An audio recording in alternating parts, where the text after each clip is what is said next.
თქმა უნდა, რა ნაცებზე არის საუბარი. მაგაძე დიდი ნაცი ვინ არის? ყველა მე მგონი ნაცებში იყო.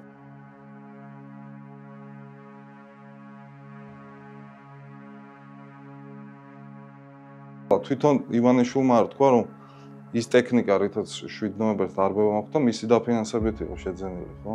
მე ბევრი მიცნობს, ვინც წინა ხელისუფლების პერიოდში აპროტესტებდა და დღეს არის ამ ხელისუფლების პროპაგანდისტად ქცეული. და ესე ვერ დამწამებენ ახლა ცილს, იმიტომ რომ სასაცილო არის უბრალოდ. ანუ 2006 წლიდან ჩავართ მე პროცესებში და გავიხსენებ მაშინ სანდრო გირგვლიანის საქმეს, ამ საქმემ გამოიყვანა ხალხი მასობრივად ქუჩაში. ანუ მაშინ იყო პრობლემა სახელმწიფოს მხრიდან ადამიანების მიმართ ჩადენილ ძალადობებზე პრობლემა და ამან აქცია ეს პროტესტი მასობრივად და ფაქტიურად იმ ხელისუფლებას გაყვა ბოლომდე ეს შავი ლაქა. დღეს მოტივი არის ორი.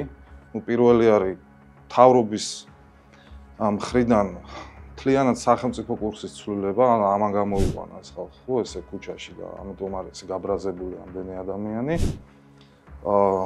მათ სურთ რომ დასავლურ ორბიტას მოწყვიტონ ეს სახელმწიფო და სადღაც შეშურთონ უკუნეთში, საიდანაც გამოსვლა არ ვიცი როგორ მოხდება თუ ეს მოხდა.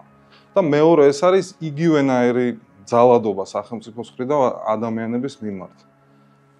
აქციებზე დემონსტრანტების თავით ფეხბურთის თამაშიდან დაწყებული ჟურნალისტების მიმართ ძალადობით დამთავრებული. იგივე გურამ როგავას ეპიზოდი რო გავიხსენოთ.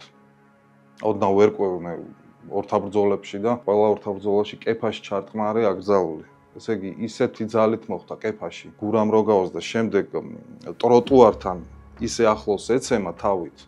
რომ სასიკვდილოდ არის ეს კაცი გაწირული, უბრალოდ მადლობა ღმერთს გადარჩა იმ მომენტში. ვინ აკეთებს ამას? ის ადამიანები ძირითადად ვინც მაშინ აკეთებდნენ, ხო? იგივე ეგრეთ წოდებული ძალოვანი სტრუქტურები და ვინც შეიწოვეს ამ ხელისუფლებაში და იგივე სასამართლოში. თითქმის იდენტური არის ფორმები. აი, ეხლა ტიტუშკები ხქვიათ, ხო? მაშინ ზონდერები ერქვა. ზუსტად ის იგივენაირად უსწორდებოდნენ ხალხს როგორც ეხლა. გამოვიდოდა ადამიანი აქციიდან, ჩაუსაფრთხებოდნენ, გაიტაცებდნენ და შემდეგ ნაცემს პოულობდით ხანსად, ზოგჯერ რომელ სასაფლაოზე გვიპოვნია, ზოგჯერ ოქროყანაში გვიპოვნია და ასე შემდეგ. როგორ შეიძლება საქართველოს 9 აპრილის ქვეყანაში როგორ შეიძლება ისევ რუსეთზე ჩამოეკიდო, ხო? გაუგებარ ეს ძალიან მარტივი, ან დასავლეთი, ან რუსეთი. ხა ესენ ხო პირდაპირ ცხადდებენ ამ ყველაფერს. იმიტომ რომ იმ ბნელეთში მოიაზრებენ საკუთარ თავს არა. თვითონ დადიან ეგერ დასავლური ჯგუფების კონცერტებზე, ხო? მოგვიაზრებენ ჩვენ რა თქმა უნდა. როგორც საბჭოეთში იყო, რა ცეკას მდივნის შვილები დადიოდნენ ვუდსტოკის კონცერტზე და აქ საქართველოში კიდე სარდაფებში იჭერდნენ ბიტლომანებს და ასე შემდეგ. იცით რა, ყველაფერს თავი დავანებთ ამ გლობალურ პოლიტიკას, ტრამპს, ვიღაც ბუტროს გალის და ასე შემდეგ. ელემენტარული ავიღოთ რა. როგორ შეიძლება ეგრეთ წოდებული პოლიციელი იქნება თუ სპეცრაზმელი ისე უსწორდებოდეს ადამიანებს, როგორც აიხლა უსწორდება, ხო? როგორ შეიძლება ეს ადამიანმა დაუშვას და ამას ტაში დაუკრას. იგივე წინა ხელისუფლებაში თუ წავალთ, გამართლება მაშინ იყო პროგრესისთვის.